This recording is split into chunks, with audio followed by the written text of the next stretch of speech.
Magandang araw mga kaibigan. Bigyan natin ng opinion, reaction itong post ni Dr. Rob Frances. Isinare niya ang statement ni Ronald Llamas, ang political strategist kunuhay ng mga dilawan. Sabi ni Llamas, kung walang mangyayari sa mga anti-Duterte sa 2026, kung maghintay pa rin sila, game over na. Huwag ka na mag-isip ng 2027 or 2028. It has to be won or lost ngayong 2026. Ronald Llamas. Sabi lang ni Doc Rob Frances, credit where it's due. This time, his foresight isn't receding faster than his hairline. Kumakalbo na medyo tumama daw ang analysis ni Ronald Llamas. Okay, so anong ibig sabihin niya na it has to be won or lost sa 2026? Impeachment. Pareha sila ng pananaw ni ex-Senator Trillanes. Ganito rin, pareha sila. Pag hindi nila matanggal through impeachment si VP Sara ngayong 2026, everything is lost. So, at least honest sila. So, sino-sino itong mga anti-Duterte forces? Ito na, si Llamas. Number 1 anti-Duterte ito. Si Trillanes. Si De Lima, Hontiveros. Yung mga kakamping, plus of course, mga Marcos. So dapat, magkaisa tayo. Sabi nila. Handang magtulungan ang Marcos and kakampings para once and for all, maalis na sa landas nila si VP Sara ngayong 2026. Kaya by February 5 ay 6 ata kasi 1 year barol February 6 yan na,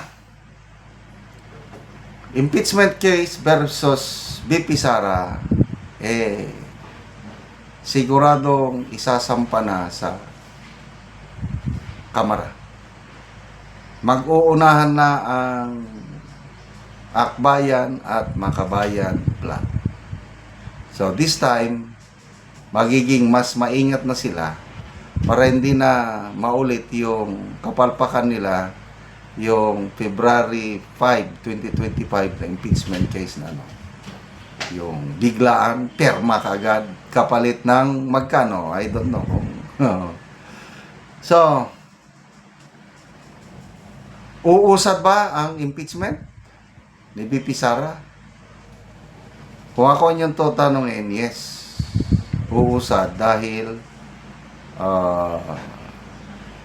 parehas sila itong Marcos Camp at kakampings, parehas sila, gustong-gusto nila tanggalin si VP Sara. So, maraming mga kongresista ngayon ang sumusuporta kay President Marcos. That's real talk. Kaya itong mga kongresistang ito, most likely sa tingin ko, pipirmahan nila, makakuha sila ng, ilan ba yun? 2/3. Katulad last time is 215. Wow, ang bilis.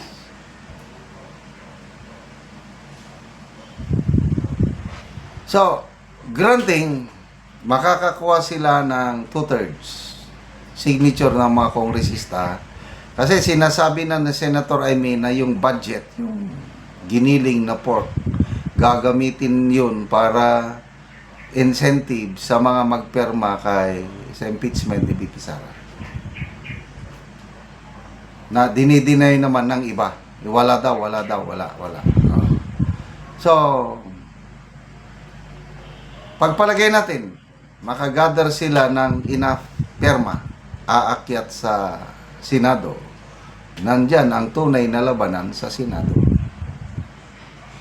So as usual, ang impeachment is a political process, not so much on evidence, kundi more on political affiliation. Kanino ka may utang na loob or kanino ka kikiling para sa iyong political survival or winnability.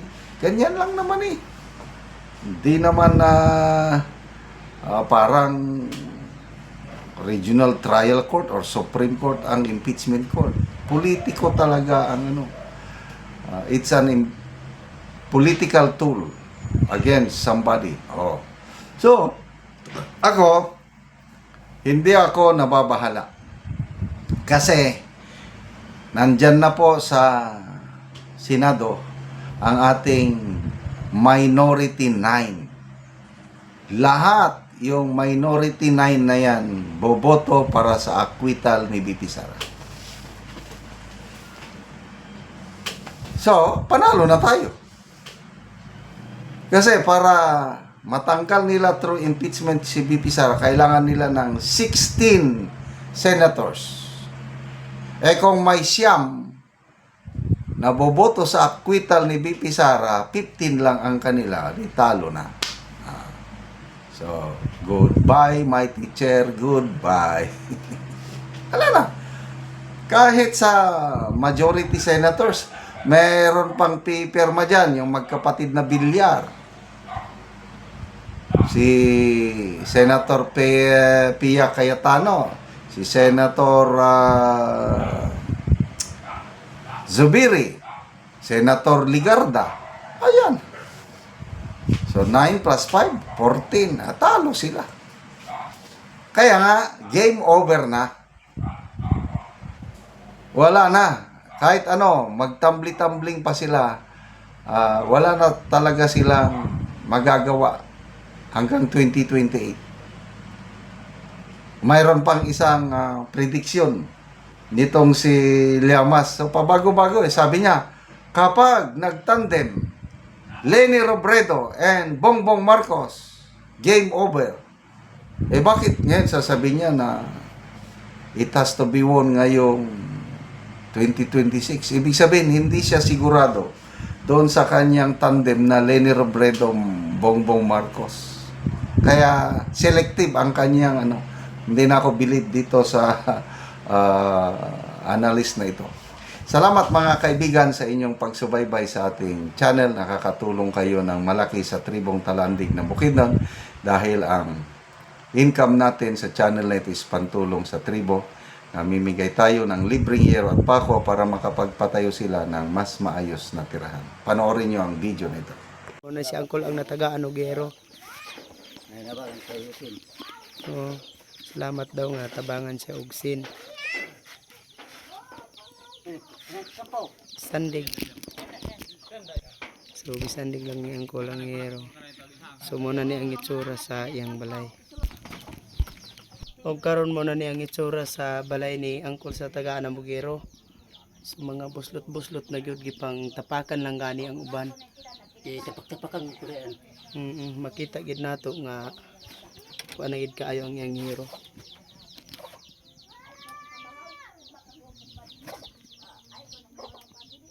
So mauna ni ang ilang kahimtang sa ilang panimalay.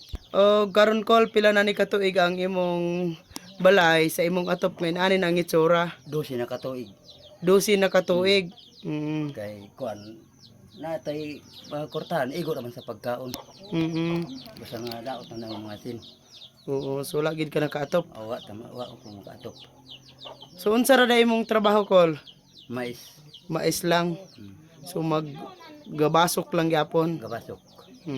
So naa kay estudyante Kol wala? Na Pila ka buok imong estudyante? duha. Duha. So unsa na yung mga grade? Grade 5 o grade 6. Grade 6 o grade 5. So kuan gid Kol ba? Taman lang gyud sa estudyante ang imong kwarta. Garis mga pagkaon. Galisod gani mo sa inyong pagkaon Kol. salamat Ginoo nga sa pagtabang sa sin.